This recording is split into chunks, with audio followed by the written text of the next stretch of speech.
Hoje, meus irmãos, então, nós estamos retomando a nossa série de mensagens em Gênesis. Todo ano a gente vai andando aí, né, uma porçãozinha. E agora a gente vai ver a saga dos patriarcas. Nós vamos agora ver os filhos.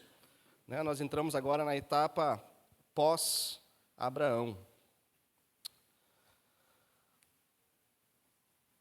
Amém? Então, diz assim: são estas as gerações de Isaque, filho de Abraão. Abraão gerou Isaque. Ele tinha 40 anos quando tomou por esposa a Rebeca, filha de Betuel, o arameu de Padarã, e irmã de Labão, o arameu. Isaque orou ao Senhor por sua mulher, porque ela era estéril. O Senhor ouviu as orações dele, e Rebeca, a mulher de Isaque, ficou grávida. Os filhos lutavam no ventre dela. Então ela disse: por que isso está acontecendo comigo? E ela foi consultar o Senhor, e o Senhor lhe respondeu: 2 nações estão no seu ventre, 2 povos nascidos de você se dividirão. Um povo será mais forte do que o outro, e o mais velho servirá ao mais moço. Cumpridos os dias para que desse à luz, eis que havia gêmeos no seu ventre. Nasceu o primeiro, ruivo, todo revestido de pelo. Por isso deram-lhe o nome de Esaú. Depois nasceu o irmão. Com a mão segurava o calcanhar de Esaú, e por isso lhe deram o nome de Jacó. Isaque tinha 60 anos quando Rebeca deu à luz. Cresceram os meninos. Esaú tornou-se perito caçador, homem do campo. Jacó, porém, era homem pacato e morava em tendas. Isaque amava Esaú, porque se saboreava de sua caça. Rebeca, porém, amava Jacó. Jacó tinha feito um ensopado, quando Esaú, exausto, veio do campo e lhe disse: por favor, me deixe comer um pouco da coisa vermelha, essa coisa vermelha aí, pois estou exausto. Por isso deram-lhe o nome de Edom. Jacó respondeu: primeiro me venda o seu direito de primogenitura. E ele respondeu: estou morrendo de fome, de que me vale o direito de primogenitura? Então Jacó disse: primeiro jure. Esaú jurou, e vendeu o seu direito de primogenitura a Jacó. E Jacó deu a Esaú o pão e o ensopado de lentilhas. Ele comeu e bebeu, levantou-se e saiu. Assim, Esaú desprezou o seu direito de primogenitura. Vamos orar? Pai Santo, pedimos mais uma vez que nós tenhamos um encontro, Pai, com a Tua soberania, que nós venhamos entender um pouco mais desse controle absoluto do Senhor sobre tudo e sobre todos, e que ao final, ó Pai, nós possamos, ao entender, descansar, saber que o Senhor nos cuida, saber que é graça e misericórdia do Senhor que nos alcançou, Pai. E Deus, lembramos também dos nossos irmãos que não podem estar aqui com a gente hoje. Senhor, sabemos que é um período onde muitas pessoas ficam gripadas, e esse vírus está por aí. Deus, e não estamos imunes. Mas pertencemos a um Deus que cuida, um Deus que nos acolhe em nossas dificuldades, um Deus que nos cura. Por isso, Pai, pedimos, em nome de Cristo Jesus, que o Senhor alcance a vida desses irmãos, restaura-os. Ó Deus, leva realmente a sua cura. Ó Pai, para que próximo domingo eles possam aqui estar no nosso meio, alegres, bem, adorando ao Senhor e a Cristo com a gente. Ó Deus, e quando nós estamos com a casa cheia, nós somos mais alegres e nós cantamos mais forte, ó Deus, e ficamos mais animados em Te servir. Senhor, que os nossos corações se devotem inteiramente à Tua presença agora, para a Tua glória. Amém. Amém, irmãos.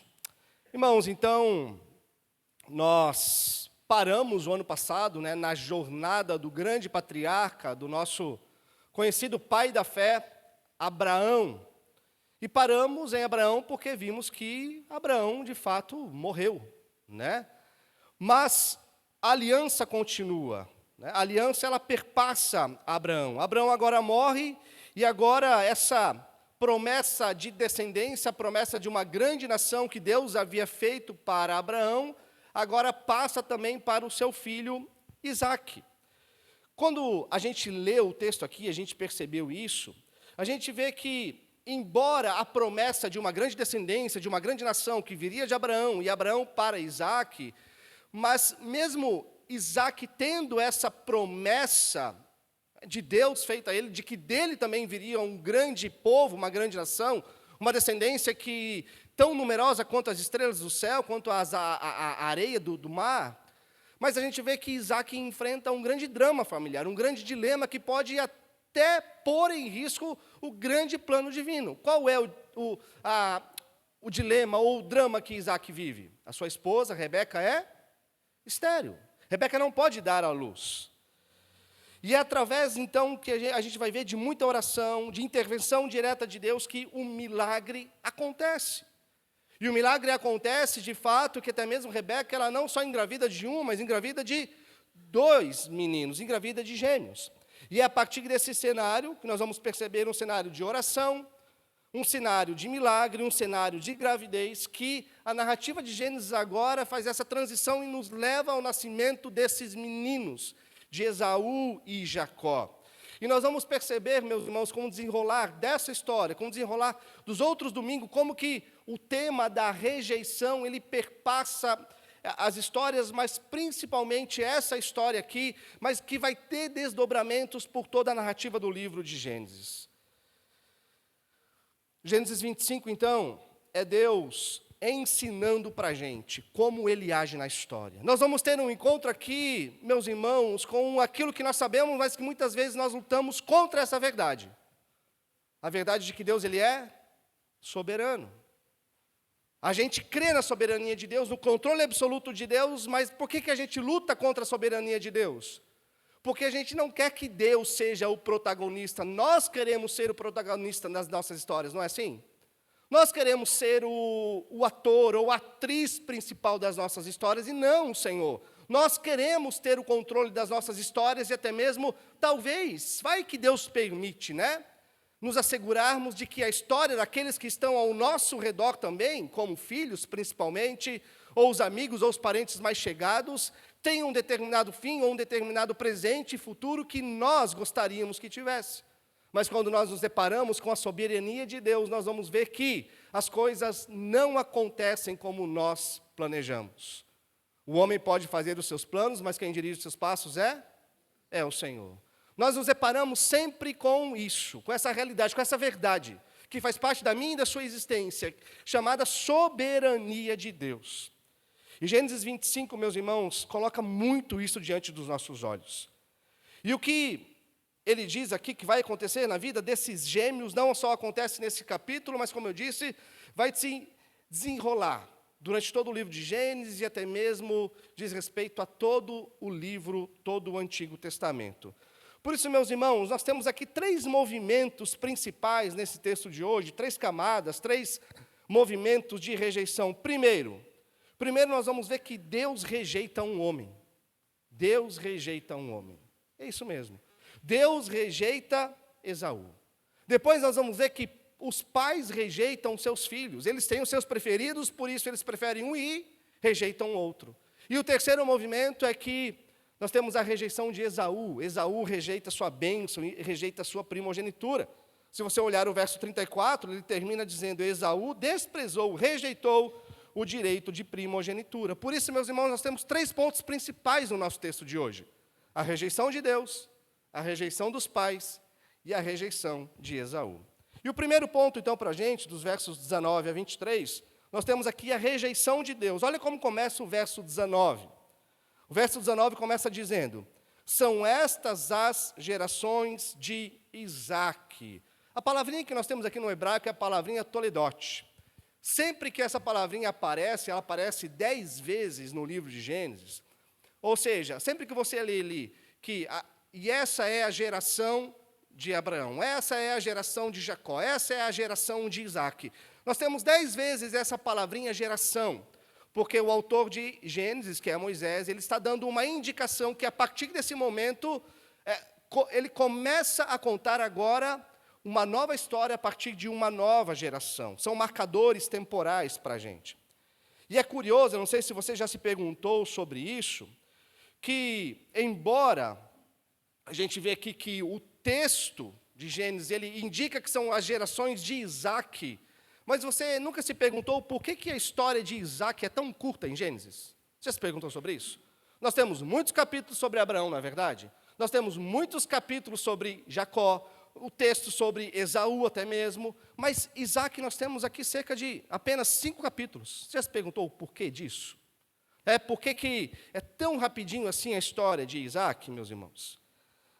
Os autores reformados, eles destacam para a gente entender isso, eles destacam a depravação humana e a soberania divina. Ou seja, quando nós olhamos para a vida de Isaac, nós vamos ver nele, embora ele ganhe uma grande importância, principalmente ali, em Gênesis 21 e 22, quando Moisés obedece ao Senhor, leva o seu filho Isaac, o filho da promessa, para subir o monte que Deus pede para entregar o seu filho Isaac em sacrifício, embora ele apareça ali com grande importância e relevância, mas os autores dizem que, os expositores bíblicos, melhor dizendo, dizem que a história de Isaac ela é tão curtinha assim na Escritura, porque Isaac foi uma mera repetição daquilo que viveu seu pai Abraão. Ele caiu nos mesmos hábitos, nos velhos costumes, nas mesmas mentiras. Nós vamos ver que Isaac mente como Abraão mentiu acerca de Sara, dizendo que em vez de ser a sua esposa, ela era a sua irmã, Então, por isso, e até também porque, meus irmãos, o intuito dos autores bíblicos não é falar sobre os personagens. Tá? Não é o intuito dos autores bíblicos não é falar sobre as pessoas que estão na história, mas, através da história dessas pessoas, mostrar aquele que está desenhando, escrevendo a história dessas pessoas, que é Deus. Então, a grande intenção dos autores bíblicos é mostrar a ação de Deus, a história de Deus, que é a história principal por trás da história desses personagens que estão aqui. Então, por isso que Isaac não aparece muito, bem pouco, na verdade, porque ele é apenas uma transição da história de Abraão para a história de Esaú e a história de Jacó. E no verso 20, nós vemos ali que Isaac tinha 40 anos quando ele se casou com Rebeca. E a partir daí, o texto ele nos apresenta 2 problemas, um problema físico e o problema relacional. O problema físico, nós já vimos, o verso 21 nos diz que Rebeca era estéril. Esterilidade é um grande problema em qualquer época. A mulher que demora, que não engravida, isso se torna, muitas vezes, um peso, um motivo de tristeza. Mas, para Rebeca, para Isaac, isso se tornava um peso muito maior. Por quê? Porque a promessa de Abraão dependia de Isaac. Isaac certamente cresceu ouvindo que dele, assim como do seu pai, dele também nasceria uma grande descendência. Isaac ouviu crescendo sobre isso, mas ele se vê casado com 40 anos de idade, ele olha para sua esposa e sua esposa é estéril. E se você correr os seus olhos ali para o versículo 12, os versículos anteriores, do verso 12 ao verso 18, nós temos ali uma outra descendência, a descendência de Ismael. Quem é Ismael? É o filho de Abraão com Agar, com a escrava. Quando Abraão e Sara tentaram dar o jeitinho deles, tentaram dar uma mãozinha para Deus, mas Ismael não era o filho da promessa. O filho da promessa era Isaac. Ismael não é o escolhido. Ismael é outro que veio, mas foi rejeitado pelo próprio Deus. Então, Isaac é o filho da promessa, e ele tem a promessa de que dele vai vir uma grande descendência, e quando ele olha para si, a sua esposa está estéril. Não pode vir nada dali. Mas ele olha para o seu irmão, um ímpio, um descrente, alguém que não anda nos caminhos do Senhor, que não é um escolhido do Senhor. E o que nós encontramos aqui do verso 12 ao verso 18? Uma descendência. Nós encontramos uma linhagem, nós encontramos filhos e filhos da descendência de Ismael. Esse, meus irmãos, é um padrão que percorre toda a história da redenção e continua sendo visível na história da igreja. Ou seja, Deus geralmente escolhe aquilo que é louco para o mundo, não é verdade? Deus, às vezes, escolhe aquilo que para o mundo é motivo de chacota. Deus escolhe, frequentemente, aquilo que é fraco para o mundo, aquilo que é pequeno, aquilo que é improvável para manifestar o seu poder. Por exemplo, quando a gente olha para o nascimento da igreja, o nascimento da igreja veio de onde? De 12 homens, discípulos de Jesus, se tornam apóstolos. Quem eram esses homens? Homens simples, pescadores, publicanos, um zelote, homens que nem sabiam falar muito bem, quem que sai ensinar outros? Mas em pouco tempo, através do poder de Deus, esses homens levam a mensagem para todo o Mediterrâneo. Todo o Mediterrâneo, o Império Romano, ficam conhecendo a mensagem do Evangelho de Cristo Jesus. Ou seja, um nascimento improvável da Igreja de Cristo Jesus. Martinho Lutero, quem foi Martinho Lutero, meus irmãos? É o pai da Reforma Protestante, ou pelo menos aquele que fixou as 95 teses no castelo de Wittenberg. Um monge agostiniano, um professor de uma universidade, sem influência nenhuma, mas a partir de Lutero, Deus inicia um grande movimento que muda a história, não só da igreja, mas de todo o Ocidente. Né? Se nós somos o que somos hoje, se nós somos igreja como nós somos hoje, é porque há cerca de 500 e tantos anos atrás, que eu não lembro o número exato agora, né? 500 e tantos anos atrás, iniciou-se um movimento de reforma que perpassa até os nossos dias por um homem muito improvável. Muitos puritanos também foram expulsos da Inglaterra por causa da Reforma Protestante, por aqueles que queriam salvaguardar ou guardar os princípios fundamentais da Palavra de Deus e viver conforme a Palavra de Deus nos orienta. Porque a igreja da Inglaterra estava totalmente se desviando dos caminhos do Senhor, e eles queriam voltar para os caminhos do Senhor. Eles começaram a ser perseguidos, muitos deles foram presos, e eles fugiram, desenvolveram teologia mesmo assim. E muito da teologia da qual nós bebemos hoje, influencia a nossa vida como igreja, vieram desses homens perseguidos, um pequeno grupo. Tá? William Carey, já ouviram falar de William Carey? Um simples sapateiro, mas é o pai das missões modernas. Se nós temos missões como nós conhecemos hoje, os enviados, né, para o mundo para pregar o Evangelho de Cristo Jesus, é porque esse homem, ele era um simples sapateiro, decidiu sair da sua casa, anunciar o seu desejo, e quando ele anunciou o seu desejo, olha só o que falaram para ele, falaram: se Deus quiser converter os pagãos, fará isso sem você, querendo desanimá-lo. Mas mesmo assim, a contragosto, ele foi e se tornou o pai das missões modernas. Em diversos países, meus irmãos, quando nós olhamos para o cristianismo sofre perseguição. Os líderes são perseguidos, são aprisionados, muitos cristãos perdem suas casas, perdem seus familiares, muitos precisam sair correndo sem olhar para trás e perdem todas as coisas. Quando nós olhamos para uma igreja que passa por tudo isso, aos olhos humanos, o que a gente tende a acreditar? Que essa igreja ela vai morrer, vai sucumbir, vai deixar de existir. Mas quando nós olhamos para esses lugares, são os lugares em que a igreja mais cresce, crescimento improvável. E quando nós olhamos, meus irmãos, para as histórias bíblicas, nós vemos que Deus escolhe um casal improvável, Abraão e Sara. Sara também era estéril. Nós vemos que Deus preserva um bebê num cesto, que é Moisés. Nós vemos que Deus levanta o menor e mais insignificante dos filhos da casa de Jessé, que era Davi.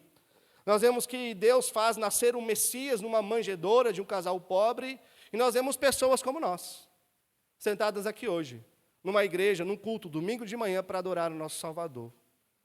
Deus faz do fraco o seu poder se aperfeiçoar. Amém, irmãos?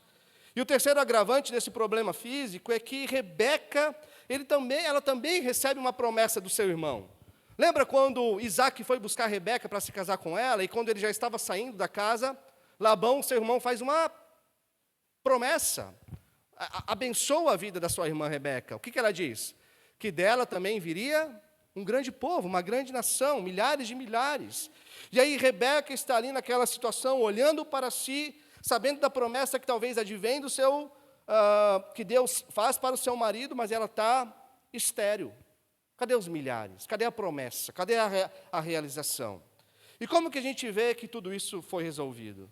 O próprio verso 21 vai dizer para a gente como isso foi resolvido. No verso 21, nós lemos que Isaac orou ao Senhor por sua mulher. Isaac orou ao Senhor por sua mulher. E aqui, meus irmãos, nós temos uma verdadeira escola da oração. Porque, primeiro, Isaac orou a vontade de Deus. Isaac orou a palavra de Deus. Isaac orou a Bíblia que ele conhecia naquele tempo, que era a promessa que Deus havia feito para ele. Qual era a promessa que Deus havia feito para ele? que dele viria uma grande descendência, que ele seria pai de milhares e milhares também. E Isaac ora isso: Senhor, se eu tenho essa promessa, faz ela se concretizar. Senhor, se eu tenho essa promessa, a minha mulher é estéril, cure ela, Senhor. Traga isso à realidade realmente. Porque quem falou foi o Senhor, ou seja, ele ora de acordo com a vontade de Deus, a vontade revelada de Deus. Por exemplo, 1 João 5,14, ele diz assim: esta é a confiança que temos para com Ele, temos para com Deus, que se pedimos alguma coisa segundo a sua vontade, Ele nos ouve. Ele nos ouve. Ou seja, meus irmãos, sabe qual é a melhor oração que nós podemos fazer? É a oração segundo a vontade de Deus. E como que nós descobrimos a vontade de Deus para a nossa vida? Lendo a Bíblia. Conhecendo quem é o Senhor, conhecendo as suas promessas, conhecendo tudo aquilo que Ele tem para mim, para você, para aqueles que estão à nossa volta. A melhor oração que nós podemos fazer, a oração de fé realmente, é aquela oração que já está revelada para a gente nas páginas da Escritura. Mas, pastor, eu estou passando por algo, eu não estou entendendo a vontade de Deus. Não tem problema, ore por isso também. Senhor, eu não sei por que eu estou nessa situação, mas o Senhor sabe. O Senhor é soberano sobre todas as coisas, então eu confio na sua soberania. Senhor, eu não sei porque o Senhor me trouxe até aqui, mas o Senhor sabe, e eu confio na sua soberania e no seu cuidado. Eu não sei a vontade revelada do Senhor naquele momento, mas um dia, quem sabe, eu saberei. E não é garantia de que nós saberemos tudo. Mas tudo o que Deus queria que a gente soubesse está aqui. E tudo o que está aqui já é o suficiente para a gente viver segundo a vontade do Senhor. Amém? E foi isso que Isaac fez. Isaac orou segundo a vontade de Deus. E segunda coisa que a gente aprende aqui com a oração deste homem é a persistência dele na oração, porque você lê o verso 21 dizendo: ele orou e o Senhor ouviu as suas orações. Não parece que foi assim? Ele orou e Rebeca engravidou? Não é? Mas se a gente correr um pouquinho os nossos olhos no verso 26, o que o verso 26 diz para a gente? Quantos anos Isaac tinha quando Rebeca engravidou? 60. De 40 para 60 são quantos anos? 20 anos. Quanto tempo Isaac orou? 20 anos. 20 anos orando, irmãos. 20 anos orando. A gente lê o versículo e parece que foi no estalar de dedos. Ele orou e Deus operou um milagre? Não. A gente tem essa impressão, nas histórias bíblicas, mas a gente precisa se atentar para esses detalhes do texto bíblico. 20 anos orando. Às vezes nós estamos orando há uma semana e Deus nos responde e a gente fica bravo. Estou impaciente já, Senhor. Às vezes a gente está 1 mês, 2 meses orando e Deus não responde. Irmãos, 20 anos de oração. Há quanto tempo talvez você já tenha orado por algo? Pela conversão de alguém, de um filho, de um marido, da esposa, de um parente, de um amigo, de um pai, de uma mãe. Há quantos anos você está orando? Não desista da sua oração. Ore ao Senhor. Ore ao Senhor. E fala como Jesus falou: Pai, essa é a minha vontade, mas que em tudo seja feito a tua vontade. E ele estava olhando para a cruz, para o momento de sofrimento. Mas que em tudo seja feita a tua vontade para a tua glória.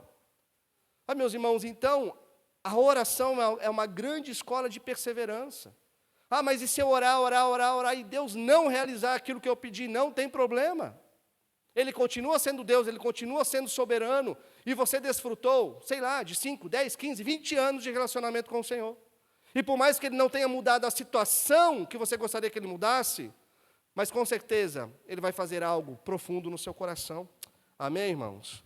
E em terceiro lugar, nós vemos que Deus determina os eventos e o meio para que eles ocorram. Ou seja, Deus tinha falado: eu vou dar a descendência. Isaac sabia que Deus ia dar a descendência? Sabia. Isaac sabia que Deus é soberano sobre todas as coisas? Sabia. O que Isaac poderia ter feito? Ele poderia ter sentado sobre essa verdade: a Deus é soberano, Ele prometeu, Ele vai fazer. Agora eu vou esperar. Mas o que Isaac fez? Ele orou. Ele orou. Ou seja, meus irmãos, por mais que a gente creia e a gente sabe que Deus é soberano, A gente não tem que se sentar nessa verdade e falar, não, já que Deus, Ele disse, Ele é soberano, Ele vai fazer. Não. Isso não é um chamado para a gente amolecer, desistir da nossa vida de oração, não. Muito pelo contrário, porque Deus prometeu, então eu vou orar. Porque Deus prometeu, eu sei que Ele vai fazer, então eu não vou desistir de orar. Entende? Deus precisa, meus irmãos, Deus Ele é soberano, certo? Ele precisa da nossa oração para fazer aquilo que Ele quer? Não. Mas eu já disse isso aqui várias vezes. Mas graciosamente, Ele se utiliza da nossa oração para trazer a sua vontade às nossas vidas, para realizar as suas promessas em nossas vidas. Então, as promessas de Deus, meus irmãos, não são um motivo, a soberania de Deus e as suas promessas não é um motivo para a gente desistir da oração, mas para a gente ter perseverança na oração, porque aquele que prometeu, Ele é fiel para cumprir. E aí vem o segundo problema. Nós vimos o problema físico, Isaac orou, mas agora nós temos um segundo problema, que é o problema relacional. E aí no verso 2, a gente vê que os filhos lutavam no ventre dela. Imagina, Evelyn, você tem 2 meninos aí, e os meninos, um bebê chutando na barriga já é algo impressionante, né? Você pensa, 2 crianças na barriga de uma mulher, não só chutando, mas se batendo. Porque era literalmente isso que estava acontecendo. Você chega lá no seu ultrassom, e de repente você vê ali 2 meninos, e eles estão brigando, se batendo, se empurrando. A palavra, a expressão que nós temos aqui, meus irmãos, é uma expressão assim de esmagamento, de uma colisão muito forte. Rebeca, tudo aquilo acontecendo dentro dela, imagina, uma gestação gemelar, né? De gêmeos já é algo mais delicado. Imagina 2 gêmeos, claro, 2, se batendo, se empurrando. Então, deve ser algo, não sei, desesperador aquilo que Rebeca sentia, talvez. E como eu estava dizendo, né? É uma ideia assim de esmagamento, uma colisão violenta. Algo assim, os bebezinhos se empurrando, se chutando dentro do ventre da sua mãe, Rebeca. E ela se queixa, ela diz, por que isso está acontecendo comigo? E diz o texto que ela foi consultar o Senhor. Onde será que ela foi consultar o Senhor? Não tinha templo naquela época, não tinha levita, não tinha sacerdote, não tinha um representante legal de Deus. Então, geralmente, quem era o sacerdote da casa? O marido. A gente pode bater um martelo e dizer que é isso? Não. Mas provavelmente é isso que acontece. O marido é aquele que representava a Deus perante a sua família, e a família perante Deus. Era aquele que realizava os sacrifícios, né, de libação, de perdão e tudo, para a família perante Deus. Então, provavelmente ela vai consultar o Senhor. Podemos bater o martelo? Não. Não sabemos exatamente se foi o marido, provavelmente. Mas sabemos quem respondeu, não é verdade? Porque daí no verso 23 nós lemos, o Senhor respondeu. Olha o que Deus responde. 2 nações estão no seu ventre, 2 povos nascidos de você se dividirão, um povo mais forte do que o outro, e o mais velho servirá o mais moço. E o que nós vemos aqui, meus irmãos, é que mesmo antes daqueles meninos nascerem, daqueles gêmeos nascerem, Deus já havia pré-determinado o futuro deles. Então, esse é o meu primeiro ponto sobre a rejeição de Deus. Deus, e como a gente vê no texto aqui, Ele rejeitou Esaú antes do seu nascimento. E aqui agora eu quero gastar um tempinho com vocês, principalmente nesse primeiro ponto, porque a Bíblia gasta muito tempo nesse versículo. Nós temos muitos textos no Antigo Testamento e no Novo Testamento que também vão falar sobre essa realidade aqui da preciosa doutrina da eleição e da predestinação. Então, se de um lado você tem a eleição, do outro lado da moeda nós temos aqui a realidade também da rejeição. E eu sei, meus irmãos, que essa realidade talvez incomoda muito de nós, porque como assim? Deus aceita um e rejeita outros. Eu sei que isso incomoda muitos de nós e eu já sou pastor há tempo suficiente aqui da igreja para perceber que isso incomoda realmente muitas pessoas. E é justamente por isso que eu quero gastar algum tempo aqui com vocês lançando fundamento sobre essa verdade. Para que isso possa trazer consolo para a gente, principalmente consolo com relação ao nosso coração, em cima dessa doutrina. Então, a primeira coisa, meus irmãos, que eu diria quando nós estamos pensando nisso que está acontecendo aqui no verso 33, onde Deus diz que Jacó é dele e Esaú é rejeitado, é que ser Deus é ser livre. Ou seja, se nós queremos começar a entender a doutrina da eleição e da predestinação, nós temos que começar por aquele que é soberano. E ser Deus é ser livre. Ser totalmente soberano é ser totalmente livre. Então nós temos que começar com o ser de Deus. Porque Deus, meus irmãos, Ele não está preso a nenhuma lei. Deus, Ele está acima de toda lei. Deus, Ele não está preso a nenhum tipo de convenção humana. Deus não está preso nem mesmo às convenções que Ele mesmo cria. Como, por exemplo, a convenção da primogenitura, que Ele próprio estabeleceu e que Ele está passando por cima aqui nesse exato momento. Deus só depende dele mesmo para agir. E se ele dependesse de algo que é externo a ele para tomar alguma decisão, ele deixaria de ser livre. E deixando de ser livre, então Deus deixa de ser Deus. O exemplo clássico disso, Êxodo 33. Êxodo 33 é um texto que todos nós conhecemos. Quando Moisés, no alto do monte Sinai, ele pede para Deus: Senhor, mostre-me a tua glória. E o que o Senhor responde? Eu farei passar toda a minha bondade diante de você e vou lhe proclamar o meu nome, Moisés, Iavé. E aí Deus diz: terei misericórdia de quem eu tiver misericórdia. Então preste atenção, irmãos. Deus faz uma revelação grandiosa aqui para a gente. Porque mostrar a sua glória é manifestar o seu nome. Revelar quem Ele é significa revelar como Ele age. E essa é a segunda vez que Deus explica o seu nome. Aonde foi a primeira vez que Deus deu o seu nome a Moisés? Lá na sarça ardente. Mas, Senhor, quem eu vou dizer para Faraó que tu és? E o que ele diz? Eu sou. Moisés diz para ele: eu sou o que sou. Ou seja, eu sou soberano e eu sou autoexistente. Eu sou livre e eu sou autoexistente. Ninguém me criou, Moisés. Eu sou o que sou. Eu não dependo de nada, não dependo de ninguém para existir. E já em Êxodo 33, Deus revela a sua autonomia também. Eu não dependo de ninguém para agir, eu tenho misericórdia de quem eu quero ter. Meus irmãos, é o ser de Deus, nós estamos falando do ser de Deus.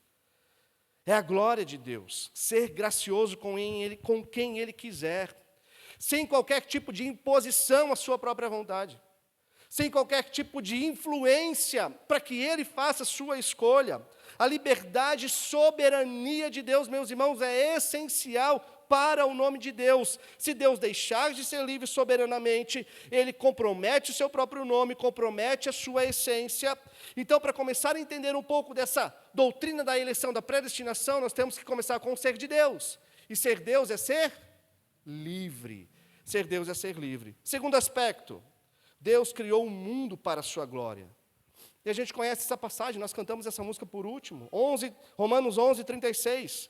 Porque dele, por meio dele e para ele são todas as coisas. Então, meus irmãos, isso significa que Deus não criou um mundo simplesmente para ser conhecido, mas para ser totalmente conhecido, para se revelar por completo. E é por isso que Ele precisa revelar o seu amor, a sua misericórdia, mas Ele também precisa revelar a sua justiça, a sua ira, porque o mundo tem a ver com a sua glória. É por isso que Paulo continua falando em Romanos 9, versos 22 e 23, e Paulo ele vai trabalhar exatamente nesses termos. Que diremos? Se Deus, querendo mostrar a sua ira, dar a conhecer o seu poder, suportou com muita paciência os vasos de ira. Por que vasos de ira, irmãos? Porque Deus em se revelar, em mostrar a sua glória, ele revela também a sua justiça e a sua ira, e nisso ele manifesta o seu poder. Mas Paulo continua, ele diz, a fim de que também desse a conhecer as riquezas da sua glória nos vasos de misericórdia. Por que os vasos foram alcançados com misericórdia, irmãos? Porque ele, além de manifestar a sua justiça e sua ira, ele também manifesta a sua misericórdia, a sua graça, o seu amor. Porque o fim principal de Deus é glorificar a Deus. A gente precisa lidar com isso.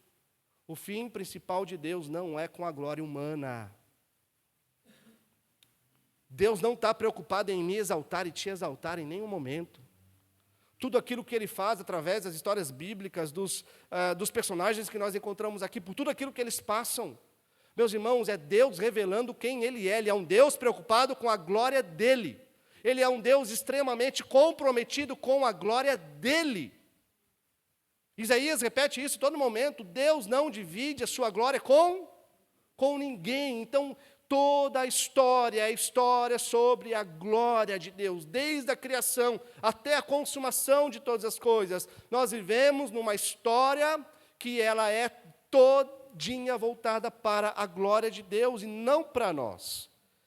E o terceiro fundamento, meus irmãos, que eu lançaria aqui, respondendo a essa pergunta, porque uns e não outros, porque Jacó e não Esaú, essa é a grande pergunta. O texto não diz para a gente exatamente, mas tem inúmeras passagens que podem nos ajudar. E eu gostaria de ficar em Efésios, no capítulo 1. Efésios 1, 5, por exemplo, Paulo diz que Deus nos predestinou para Ele, para sermos adotados como seu Filho por meio de Jesus Cristo, segundo o propósito da sua vontade. Efésios 1, 9. Nos revelou o mistério da sua vontade, segundo o seu propósito. Efésios 1:11. Em Cristo fomos também feitos herança, predestinados, segundo o propósito daquele que faz todas as coisas conforme o conselho da sua vontade. É nós que aconselhamos Deus? É nós que falamos para Deus aquilo que é melhor, aquilo que é pior, quais os caminhos que Ele precisa andar? Não, Paulo vai falar isso em Romanos 11. Pois quem conheceu a mente do Senhor? Quem foi o seu conselheiro? A quem Deus deu ouvidos para que ele pudesse agir? Deus depende de quem Ele é. E Ele faz todas as coisas olhando simplesmente para quem Ele é, segundo o propósito da sua vontade. Então, por que um e não outro? Por causa da sua vontade. E onde a Bíblia se cala, meus irmãos, nós, por temor, nos calamos. Deus respondeu para a gente do porquê. Tem uma vontade nele, soberana, e Ele por ser livre. Simplesmente é assim. E Ele por ser livre. Ele olha para uns e Ele diz sim. E Ele olha para outros e Ele rejeita. Quarto fundamento que eu lançaria. Deus não vê nada em nossa vida para depois decidir nos escolher. E aqui eu quero atacar a ideia da presciência. Porque alguém pode dizer, claro que Deus escolheu Jacó e não Esaú. Porque Deus sabia que Jacó iria crer. Deus sabia que Jacó iria ser bonzinho. Deus sabia que Jacó iria ter fé. Deus sabia que Jacó ia querer andar nos seus caminhos. Então, é claro, sabendo de tudo isso, então Jacó o escolhe, então Deus o elege. Deus o predestina. Só que não, meus irmãos, isso não é uma verdade bíblica. Porque o primeiro problema é em pensar assim, se Deus precisa esperar a resposta da vontade do homem, então a vontade do homem, ela é superior à vontade de Deus. E se Deus precisa esperar a vontade do homem para ele agir, então ele já não é um ser livre, soberano. Então ele deixa de ser quem ele é, ele deixa de ser Deus. Segundo problema, a Bíblia afirma que a santidade é fruto da eleição e não a causa da eleição. E qual que é o problema com a presciência? É que eles vão dizer, não, Deus viu que ele estaria santo, Deus viu que ele estaria crendo, Deus viu que ele estaria caminhando nos seus caminhos, então Deus o elege. Não, mas a verdade bíblica é a oposta. A gente vê que Deus nos elege para sermos santos. Ou seja, santidade é o fruto da eleição e não a causa da eleição. nós nos tornamos santos, então para Deus nos aceitar? Não, Deus nos aceita e nos torna santos. E a santidade, então, é o fruto dessa eleição. Efésios capítulo 1, verso 4 diz: antes da fundação do mundo, Deus nos escolheu para sermos santos. Primeiro a eleição, depois a fé. Primeiro a santidade, né? Aliás, depois a santidade, depois o amor. Outro ponto que coloco: Esaú e Jacó são a mesma massa. Já vamos entender. Não é uma massa melhorzinha e uma massa piorzinha, não. Paulo diz que é a mesma massa. Romanos 9, verso 21. Será que o oleiro não tem direito sobre a massa? Para do mesmo barro fazer um para honra e outro para desonra? E é por isso que Paulo vai continuar falando sobre essa passagem, e ele está realmente, em Romanos 9, ele está comentando essa passagem que nós estamos expondo hoje, aqui de Esaú e Jacó. E ele vai dizer assim, Paulo, lá em Romanos 9, os gêmeos ainda nem eram nascidos, nem tinham feito bem ou mal, para que o propósito de Deus quanto à eleição prevalecesse, não por obras, mas por aquele que chama. Eles não tinham nascidos, não tinham feito bem, não tinham feito mal, mas Deus já havia decretado o futuro daqueles dois meninos que estavam ali. Agora, meus irmãos, eu falei que eu quero acalmar o coração de vocês, não deixar vocês apavorados. E para isso, essa doutrina não pode ficar apenas na nossa mente, ela precisa descer para o nosso coração. Porque é uma verdade que deve nos trazer consolo, é uma verdade que tem que nos trazer paz e não nos deixar apavorados. E a primeira coisa que você faz, ou que nós deveríamos fazer quando nós entendemos essa doutrina, a doutrina de que Deus é soberano e ao mesmo tempo gracioso e misericordioso, é nós adorarmos a Deus. Nós louvarmos o Senhor, nós engrandecermos quem Ele é. Porque eu sei que quando você olha para Gênesis 25, o que vai te chocar é o fato de que Deus rejeitou Esaú. Mas sabe o que deveria nos chocar aqui? É o fato de que Deus salva Jacó. Tão pecadores, tão pervertidos, tão enganadores, tão mentirosos, tão suplantadores, aqueles que ofendem o nome de Deus, aqueles que mesmo sendo perdoados não vivem segundo a vontade de Deus todos os dias da sua vida. O que deveria nos assustar em Gênesis 25, meus irmãos, não é o fato de que Deus rejeita Esaú, mas de que Deus salva Jacó, que Deus alcança graciosamente misericórdia, e com a sua misericórdia Jacó, por pura graça. Por isso que Paulo diz em Efésios capítulo 1, bendito seja Deus e Pai do nosso Senhor Jesus Cristo, que nos abençoa em Cristo com todas as bênçãos espirituais nas regiões celestiais. Por quê? Porque antes da fundação do mundo, Ele nos predestinou em amor nele. Então, quando nós olhamos para a eleição, para a predestinação, meus irmãos, e o fato de estarmos aqui hoje, nessa manhã, desejando a palavra de Deus, talvez uns mais e outros menos, mas estamos aqui para ouvir a palavra de Deus. O fato de estarmos aqui deveria fazer a gente louvar a Deus. Deveria fazer a gente levantar as mãos para os céus e dizer: Senhor, bendito seja o fato da sua eleição. Bendito seja o fato de que o Senhor é soberano. Porque se não fosse a eleição do Senhor, eu não poderia fazer nada por mim. Se não fosse graça e misericórdia do Senhor, porque o Senhor me elegeu, eu nunca poderia fazer o que o Senhor fez por mim. Então, bendito seja o Senhor. Esse é o sentimento, meus irmãos, que nós precisamos ter. Nós somos pecadores, mas Deus nos aceita e começa em nós uma grande obra de transformação. Graças a Deus pelo oleiro, que de todos nós pega a massa, o barro que é ruim, e faz desses barros parecidos com Cristo Jesus. A segunda coisa que você teria, não só louvor, mas muita esperança para a salvação dos perdidos. Qual que é o contexto de Gênesis 33, quando Deus diz para Moisés: eu terei misericórdia de quem eu quero ter. Eu estenderei graça a quem eu quero estender. Eu salvarei quem eu quero salvar. Qual é o contexto, meus irmãos? Naquele exato momento, o povo estava se prostituindo com um bezerro de ouro. Naquele exato momento, o povo tinha virado as costas para o seu Deus e adorando outros deuses. E naquele exato momento, Deus fala para Moisés: Moisés, eu continuo tendo misericórdia. eu continuo sendo gracioso, eu continuo amando, eu continuo estendendo salvação. Os piores pecadores são alcançados. Então, meus irmãos, há esperança para todo tipo de pecador. De fato, nós não sabemos qual é a vontade secreta de Deus e talvez nós nunca saberemos. Ele é Deus, Ele é livre. Então, deixa isso com Ele. O fato é que Deus, Ele continua sendo misericordioso. E faça como Isaac, nunca pare de orar por aqueles, pelos seus queridos, que talvez estão perdidos e que ainda não foram alcançados. Mas Deus continua tendo misericórdia. Amém? Terceiro ponto. Essa doutrina deve gerar em nós, meus irmãos, um amor por missões. Porque o que motivou o apóstolo Paulo a pregar como ele pregou? Se vocês se lembrarem, em Atos capítulo 18, versos 9 e 10, Paulo estava na cidade de Corinto. E Paulo estava enfrentando uma forte perseguição em Corinto. Desanimando. Mas aí Deus fala, Paulo, não pare de pregar. Não pare de anunciar o evangelho. Porque eu ainda tenho muito povo nesta cidade. Meus irmãos, por que a gente continua sendo igreja em Balneário Pissarras? Porque Deus tem muito povo nessa cidade. Deus tem muito povo nessa região. Por que nós não deixamos de pregar o evangelho onde nós estamos? Porque Deus tem muito povo pelos 4 cantos do mundo.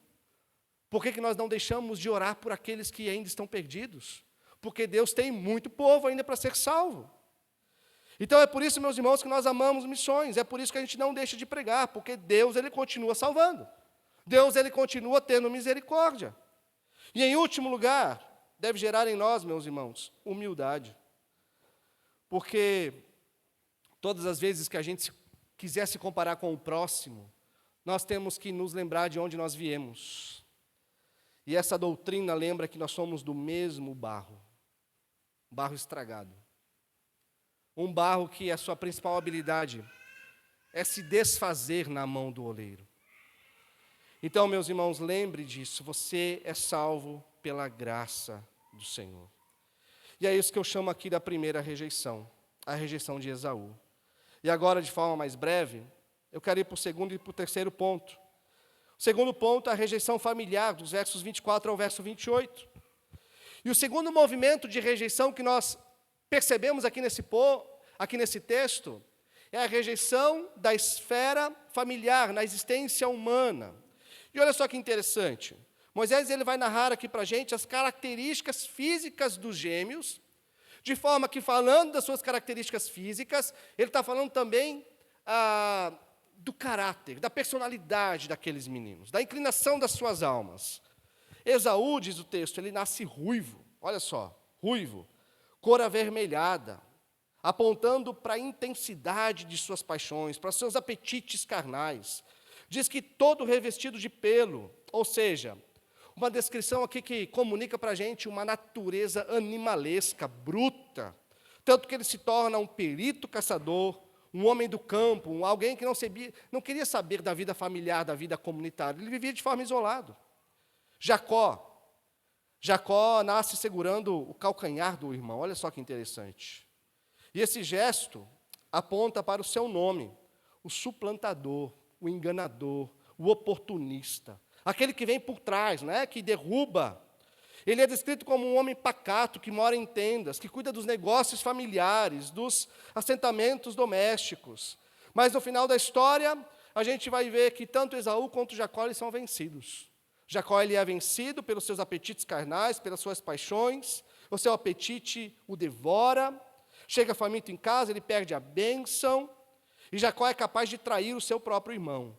2 homens, 2 éticas distintas. Primeira ética, a ética de Esaú, que é guiada pelos seus apetites. E a segunda ética, a ética de Jacó, guiada pela sua natureza enganadora, uma ética maquiavélica. E a ética dos apetites, meus irmãos, é a animalização do homem. Ou seja, quando alguém passa a viver pelos seus desejos mais básicos. O símbolo desse homem é o seu estômago e a sua genitália. No livro A Invasão Vertical dos Bárbaros, um filósofo brasileiro, Mário Ferreira dos Santos, ele explica que essa é a nossa parte mais baixa. a sensibilidade animalesca. Quando o ser humano ele passa a viver de alimentação e reprodução. Ele vive para o prazer da cama e para o prazer da mesa, exatamente como um animal. O sinal mais evidente desse barbarismo moderno hoje é o culto à estética, é o culto ao corpo. Antigamente, meus irmãos, a regra era mente sã em corpo são. Hoje em dia, a alma foi esquecida e as pessoas tentam resolver os seus dilemas da alma com a estética, com o corpo. Esse é o homem bárbaro dos nossos tempos, guiado puramente por suas paixões físicas, é Esaú. E tem uma segunda ética, a ética maquiavélica. É a ética em que os fins justificam os meios, né? Jacó, ele queria a coisa certa, olha só, ele queria a promessa, ele queria a bênção de Deus, ele busca para que tudo isso aconteça na sua vida, mas ele busca pelos meios errados, pela trapaça, pela barganha, pelo engano, pelo oportunismo. Como diz uma famosa frase, ele queria comer o pão de Deus na bandeja do diabo, né? É a ética de quem manipula relacionamentos, finge entusiasmo para obter cargos. Você comercializa, vende alguma coisa, mas você esconde os defeitos, ou seja, é a pessoa que engana os outros. E agora a pergunta que eu faria é, por que nós observamos esse padrão de comportamento nesses filhos? Já se perguntaram sobre isso? Por que esse padrão de comportamento? E talvez o verso 28 responde para a gente, olha lá. Isaque amava Esaú. Rebeca, porém, amava Jacó. Deus escolheu um e rejeitou o outro. E os pais encarnaram essa realidade. Eles preferiam um e rejeitavam o outro. Jacó, amado por seu pai Isaque. E Esaú, rejeitado pelo seu pai Isaque. Jacó, amado pela sua mãe Rebeca. E Esaú, rejeitado por... Estou invertendo? Ah, tá, perdão. Só para ver se vocês estão atentos. Né? Pegadinha de sempre, né? Então, meus irmãos, o que acontece quando os pais não dão atenção aos filhos? Eles vão buscar a fonte de um relacionamento em outros lugares. E geralmente em mananciais rotos, secos. Vão buscar aquilo que não vale a pena. E é isso que eu estou chamando aqui de segunda rejeição, uma rejeição familiar da parte dos pais para com seus filhos. E o terceiro ponto, a rejeição de Esaú, versos 29 a 34. Então, olha só, agora nós temos a rejeição de Esaú, ele rejeita a bênção, ele rejeita a primogenitura. Mas note a tensão teológica que nós temos aqui nesse texto. Porque de um lado nós vemos, Deus antes mesmo desses meninos nascerem, ele já determinou o futuro deles. Ele escolhe Jacó e rejeita Esaú. Mas quando a gente olha para o texto, o que o texto diz? Que Esaú trocou o seu direito de primogenitura por um prato de lentilhas. Ele rejeita a bênção, ele rejeita a primogenitura. E no final dessa história, ambos os irmãos estão fracassados e frustrados. Esaú fracassa na carne, ele reconhece a sua necessidade, ele diz, estou morrendo de fome, mas ele busca a solução rápida, ele é apressado, e o texto termina ironizando a sua atitude. Ele comeu, bebeu, levantou-se e saiu.